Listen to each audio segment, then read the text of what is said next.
oggi sono qui per raccontarvi la storia della casa più maledetta e infestata degli Stati Uniti d'America. Tutto ebbe inizio nel lontano 1982, quando Jack e Janet presero la casa Peterson a ovest della Pennsylvania. Infatti questa casa fu teatro delle più terrificanti infestazioni. Nonostante fu sottoposta a ben 3 esorcismi da parte di Ed e Lorraine Warren, ormai li conoscete tutti credo, no? I più famosi demonologi in tutto il mondo, gli spiriti che infestavano questa casa non sono mai stati scacciati. Nel 1972, dopo che l'uragano Agnese sommerse la maggior parte della Pennsylvania, la famiglia Smart fu costretta a lasciare immediatamente la loro abitazione. I genitori di Jack, John e Mary Smart, comprarono questa casa maledetta in West Pizzo nel 1973, pensate raga, per ben $18.000. John e Mary Smart vivevano nell'appartamento a destra, mentre Jack e Janet e le loro 2 primogenite, ovvero Dawn e Heather, occupavano l'appartamento a sinistra. Praticamente raga, avevano un unico muro che dividevano i 2 appartamenti.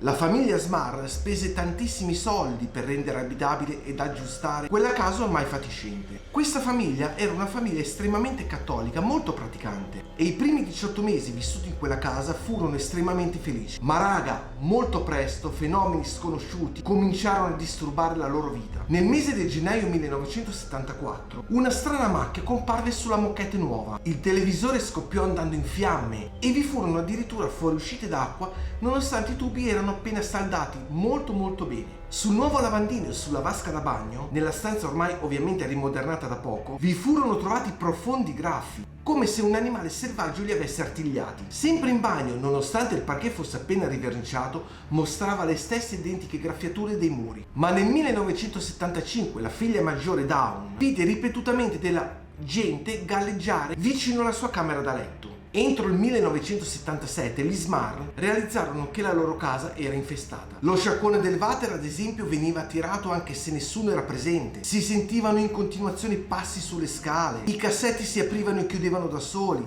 la radio si accendeva e si spegneva nonostante la spina fosse staccata. E pensate raga, le sedie oscillavano e scricchiolavano come se qualcuno effettivamente ci fosse seduto sopra, quando in realtà non c'era assolutamente nessuno. Ma con il passare del tempo cominciarono a sentire un odore di acido incredibile. E non solo, Jack sentì una mano invisibile che lo accarezzava. Ma da questo fenomeno poco dopo nacquero le gemelle Shannon e Karen. Ma nel 1985 questi strani disturbi si trasformarono in vere e proprie terrificanti esperienze. Come prima cosa, la temperatura in casa era spesso freddissima. Pensate addirittura che una volta John e Mary sentirono provenire dall'appartamento di Jack e Janet parole davvero terrificanti, oscene. Ma qui viene il bello, perché nessuno di loro era in casa. Praticamente la casa era letteralmente vuota. Ma nel mese di febbraio dello stesso anno Janet sentì chiamare il suo nome mentre era nello scantinato. E la cosa bella raga è proprio qua, che nessun intruso fu mai trovato e Janet era rimasta sola per tutto il tempo. Ma 2 giorni dopo la temperatura si fece nuovamente ghiacciata e mentre Janet era in cucina gli apparve una nebbia nera di forma umana priva di tratti del viso. Questa strana forma attraversò tutta la cucina per scomparire nel muro che dava nell'appartamento di Jack, comparendo così a Mary dal lato opposto della casa. Da quel momento in poi l'attività spiritica aumentò sia di frequenza che di intensità. Un grande ventilatore piombò addirittura giù dal soffitto addosso a Shannon, che tra l'altro quella stessa sera avrebbe dovuto prendere la cresima. L'attività spiritica aumentò a tal punto che Jack e Janet furono stati fatti levitare. Una notte pensate che addirittura Janet fu stata tirata violentemente giù dal letto. Durante questo attacco Jack rimase bloccato a letto senza potersi muovere, avvolto pensate da un errore ripugnante. I rumori e i graffi terrificanti venivano continuamente sentiti sulle pareti. Addirittura una volta Shannon, mentre dormiva, fu tirata talmente violentemente, per una seconda volta ovviamente, giù dal letto e fatta capitombolare giù dalle scale. Pensate che neanche i vicini sono stati risparmiati, perché molti di loro hanno sentito delle grida e rumori strazianti che provenivano dalla casa, anche se quando tutta la famiglia non era presente. L'anno successivo, nel mese di gennaio, Jack e Janet sentirono parlare di Ed e Lorraine Warren, i più famosi demonologi in tutto il mondo. Anche se scettica, ma non avendo nessun altro a cui rivolgersi, Janet contattò i Warren. Infatti non tardarono ad arrivare e si presentarono a Rosemary Fru, un'infermiera con poteri psichici. Cominciarono a fare ricerche chiedendo agli Smart innanzitutto che religione praticassero, se erano una famiglia felice, se si erano mai occupati di satanismo o cose particolari, cose strane, ma anche se avessero mai utilizzato la tavola Ouija per contattare qualche spirito dell'aldilà. Tutte situazioni pratiche insomma che possono attirare il sovrannaturale. Ma quasi tutte le domande vennero risposte in modo negativo. A quel punto i Warren e la Fru cominciarono a visitare tutta la casa, punto per punto, identificando l'armadio della camera da letto come punto di unione della bifamiliare. La squadra pensate che disse di aver rilevato la presenza di ben 4 demoni. 3 non erano rilevanti, ma uno era davvero potente. Senza aver trovato alcuna prova che gli Smart avessero indotto questi spiriti ad entrare nella loro casa, i Warren congetturarono che questi demoni dimoravano prima dell'arrivo della famiglia Smart in quella casa e che per qualche motivo, durante appunto il loro arrivo, questi demoni stessero in una sorta di sonno, ecco, tra virgolette, stessero dormendo, ecco. Infatti, secondo loro, questo demone, che è quello principale, si è svegliato proprio nel momento in cui la famiglia è andata a vivere in quella casa. Ma raga, la situazione diventò ancora più seria quando Jack fu stuprato da un demone succube. Era una donna anziana con le sembianze ovviamente di una ragazza giovane. Pensate che i suoi occhi erano rossi e le sue gengive erano verdi. Ma da quel momento Jack rimase scioccato completamente e da allora cominciò a soffrire di un forte e persistente raffreddore. Un incubo assalì anche Janet in maniera sessuale e si sentivano persino grugniti di maiali, ovviamente segni di un'infestazione demoniaca davvero molto seria. Pensate che questo grugnito lo sentì tutto il rione. Gli Smart dissero che avevano provato molte volte ad ottenere il supporto della chiesa. La diocesi cattolica di Scranton avrebbe consultato alcuni esperti, ma che una loro azione ufficiale era altamente improbabile. A questo punto i Warren portarono dalla famiglia Smart un prete, attualmente vescovo, ovvero il vescovo McKenna, appunto un prete tradizionalista che aveva rifiutato di attenersi ai cambiamenti politici della chiesa emanati dal secondo consiglio del Vaticano. Inoltre padre McKenna aveva fatto più di 50 esorcismi per i Warren, una cifra incredibile ragazzi. Il prete procedette a questo punto con l'esorcismo della casa degli Smart, ma l'unica cosa, anzi l'unica e sola cosa che ottenne è far infuriare ancora di più questi demoni. Ovviamente l'infestazione continuò, ma un esper, ovvero una persona con poteri paranormali, visitò la casa e disse di aver trovato lo spirito errante di una donna chiamata Abigail imprigionata in un armadio. La figlia Karen fu colta da una seria febbre improvvisa che la portò, pensate raga,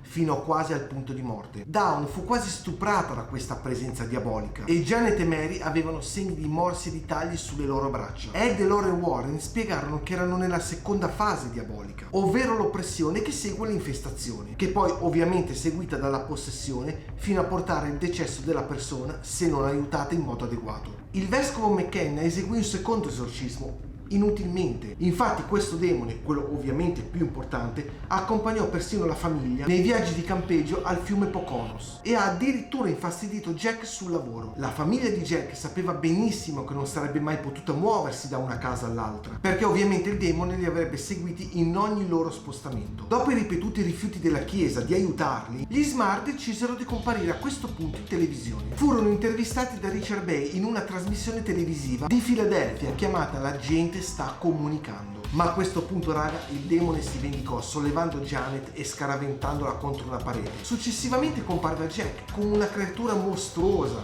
terrificante, assomigliante, pensate, ad un maiale su 2 piedini. Una mano umana emerse dal materasso e afferrò Janet dalla parte posteriore del collo e ovviamente Jack subì ulteriori shock. Nell'agosto del 1986 gli Smart ritennero che il rischio di essere ridicolizzati non superava affatto la necessità di dire la loro in un ambiente pubblico più vasto, più largo, e infatti rilasciarono un'intervista ad un giornale della domenica locale. Ovviamente raga, quasi immediatamente la loro casa si trasformò in un'attrazione turistica vera e propria, sia ovviamente per la stampa sia per i curiosi e gli scettici. Raga, lasciatemi concludere questo video dicendovi che hanno fatto proprio un film su questa storia. Uscì nel 1981 chiamato La casa delle anime perdute.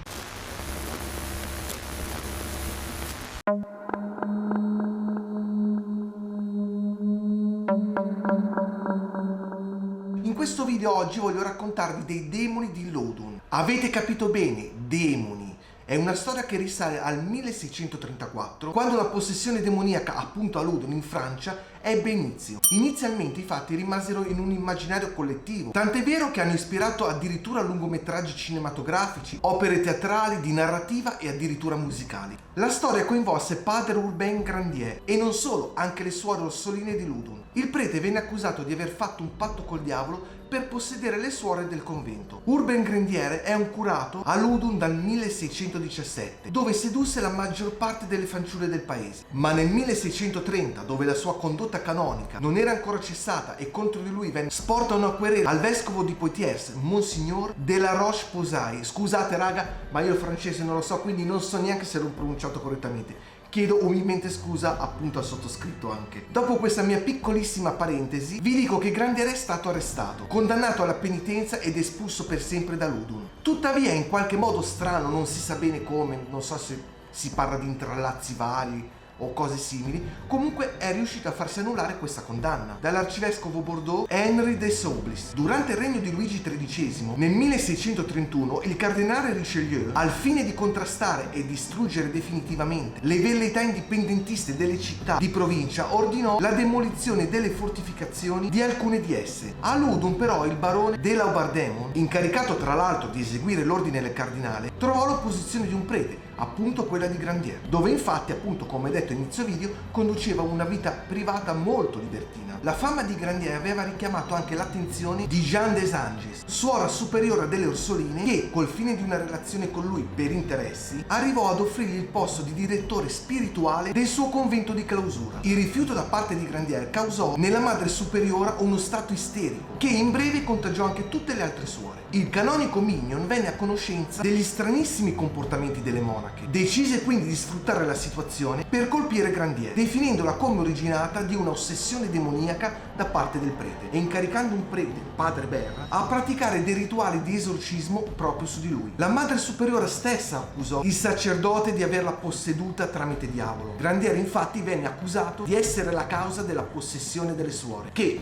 dopo la superiora, anche tutte le altre lamentavano lo stesso disturbo, gli stessi malesseri, ecco insomma, indicando tutte Grandier come colpevole insieme a Satana. Dopo numerosi e svariati esorcismi, si rilevò che lo spirito che possedeva la madre superiore si chiamava Astero, uno dei demoni più spaventosi e potenti, tra l'altro uno dei più vicini a Satana, ecco insomma, che era entrato in lei il giorno in cui Grandier le offrì delle rose. In seguito entrarono in lei altri 7 demoni. In quanto l'abate era solito visitare il convento, di notte vennero convocati altri esorcismi, ma senza esito. Grandier venne interrogato e processato da un tribunale ecclesiastico, ma l'accusa cadde in mancanza di prove. Nel 1632, dopo numerosissimi esorcismi senza fine, il vescovo di Bordeaux intervenne per far cessare le numerosissime voci che nel frattempo si erano diffuse, ordinando la sospensione di qualsiasi rituale esorcistico. Grandier a questo punto decise di attaccare Richelieu, che a sua volta lo accusò nuovamente di stregoneria per mandarlo nuovamente sotto processo. Grandier venne arrestato nel 1634 e nel frattempo le suore si dicevano possedute perché continuavano a ripetere all'infinito il suo nome. Il prete si propose lui stesso di effettuare gli esorcismi e nella chiesa di Sainte-Croix gli furono presentate le possedute che a suo cospetto iniziarono a urlare in preda alla collera, rotolandosi per terra, gettandosi su di lui e addirittura graffiandolo e mordendolo. Questo fu sufficiente a segnare la sorte del prete. Pensate raga che addirittura Satana stesso testimoniò per bocca di una suora raccontando di aver fatto un patto con Urbain Grandier che avrebbe ottenuto fama e potere di schiavizzare sessualmente suore e donne in cambio della sua anima. La prova di questo patto divenne evidente quando vennero ritrovati diversi documenti nei quali comparivano le firme di demoni come Asmodeo e Leviathan, oltre a quella del prete. Grandier venne torturato e condannato al rogo, dove morì il 18 agosto 1634 senza mai confessare colpe non commesse. Nonostante il decesso di Grandier, la possessione di cui des Anges si diceva vittima non accennò a fermarsi. Surin, un gesuita, ritenne che la possessione fosse nata dentro di lei per proprie colpe e di conseguenza non dall'esterno.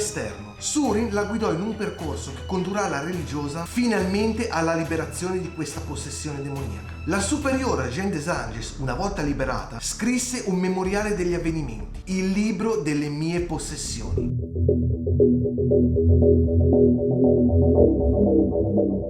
C'è qualcuno qualcuno di voi che per caso ha mai sentito parlare di Bill Razmy, partiamo subito con i due demonologi più famosi al mondo, Ed e Lorraine Warren, che tra l'altro hanno anche scritto numerosissimi libri sul paranormale e hanno ovviamente indagato anche su moltissimi casi legati a presunte manifestazioni paranormali. Un esempio, la casa di Amityville. Purtroppo però nel 2006 è deceduto Ed e da allora la moglie Lorraine si limita a occuparsi della New England Society for Psychic Research, ma non solo di questa società, anche di un museo dell'occulto fondato assieme a suo marito. I Warren infatti sono famosi in tutto il mondo e i loro casi hanno interessato tutti i ricercatori del paranormale, o meglio, la maggior parte. Ma attenzione raga, perché arriviamo al punto. Uno dei loro casi più importanti, più agghiaccianti, più terrificanti, chi più ne ha più ne metta, prese il nome di lupo mannaro indemoniato, che coinvolse un uomo di nome Bill Razmy. Tutto ebbe inizio nel 1943, quando nacque appunto Bill nel Sud-End-on-Sea, ovvero una contea inglese. Da bambino era identico a tutti i suoi coetanei, un bambino normalissimo, tranquillo, forse magari un po' introverso, un pochino di più rispetto agli altri.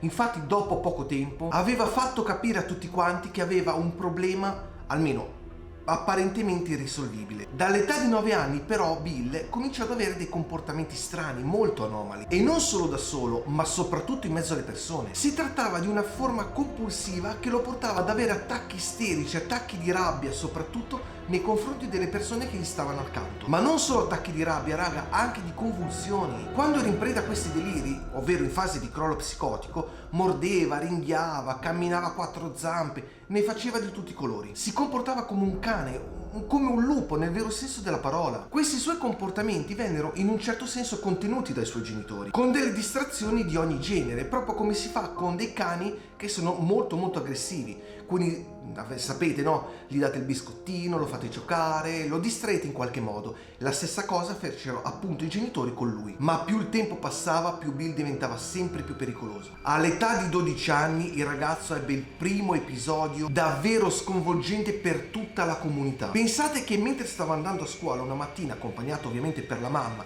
che lo teneva per mano, ad un certo punto si staccò dalla madre e cominciò a saltare e a camminare a quattro zampe, ringhiando a tutte le persone che erano attorno. E non solo, si attaccò a un palo della luce scuotendolo come se volesse sradicarlo dal terreno, ringhiando e addirittura sbavando. E infatti ad un certo punto lo mosse con talmente tanta violenza che lo sradicò dal terreno. Raga, vi ricordo che la maggior parte dei pali, piccoli o grandi che siano, comunque sono piantati per terra col calcestruzzo. Ebbene, lui riuscì a sradicarlo dal terreno e addirittura piegarlo davanti agli occhi di sua mamma e davanti agli occhi di tutti quanti. Da quel momento gli attacchi diventarono sempre più frequenti e i genitori si rivolsero a degli psicologi che tentarono in qualche modo di capire che cosa avesse questo ragazzo, e sembrerebbero addirittura essere riusciti a far capire al ragazzo, o meglio a insegnare al ragazzo come comportarsi e a reagire in determinate situazioni quando gli accadevano quei fenomeni, o meglio come controllare la sua rabbia. Tutto questo però, raga, non distolse Bill dal pensiero di essere un lupo mannaro. Infatti fin dai primi sintomi lui si convinse di essere appunto un lupo mannaro, appunto di un lupo mannaro ma con il corpo di una persona, e quella convinzione molto probabilmente lo accompagnò per tutto il resto della sua vita. Andiamo all'anno 1983, quando Razmy si presentò in un ospedale in chiaro stato confusionario e con la bava alla bocca disse agli infermieri di legarlo perché stava per perdere il controllo. Come potete immaginare, raga, non venne creduto, anzi alcuni si fecero addirittura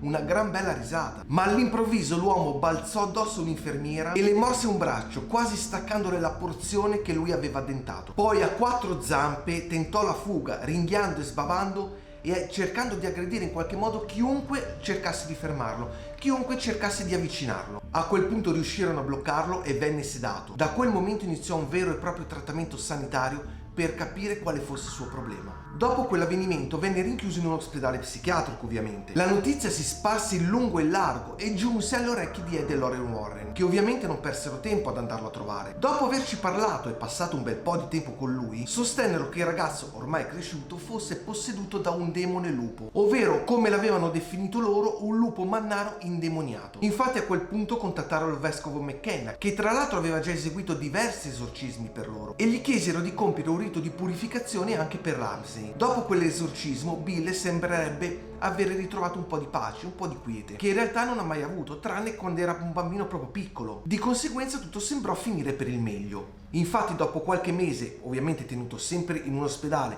e in osservazione tornò a casa e cominciò a condurre una vita praticamente normale, come tutti. Ma attenzione raga, sentite che cosa sto per dirvi, perché questa è davvero sconvolgente. La notte del 22 luglio del 1987, quindi qualche anno dopo, Bill, che aveva ormai 44 anni all'epoca, si presentò alla stazione di polizia della sua contea implorando agli agenti di essere rinchiuso per la sicurezza di tutta la comunità. Ma credendolo ubriaco, l'ufficiale di polizia di turno lo accompagnò verso l'uscita con ben poco savoir-faire e li intimò di non allertare più le forze dell'ordine con quelle sue manie di protagonismo. Ma a questo punto Bill ebbe un attacco di rabbia improvviso e assalì la gente. Ma non solo lo morse, pensate che lo sollevò di peso e lo scaraventò come se fosse un bambolotto in mezzo al parcheggio. Pensate ragazzi che ci vollero 6 agenti per immobilizzarlo e non bastarono, perché 3 di loro finirono in ospedale. A quel punto ovviamente Bill venne per forza chiuso nella cella di detenzione che avevano appunto lì nella loro stazione di polizia e per tutta la notte ringhiò, sbavò, si arrampicava addirittura sulle sbarre sbattendole come infatti aveva già fatto con quel palo. A questo punto Bill, non calmandosi, andando avanti così per tutto il tempo,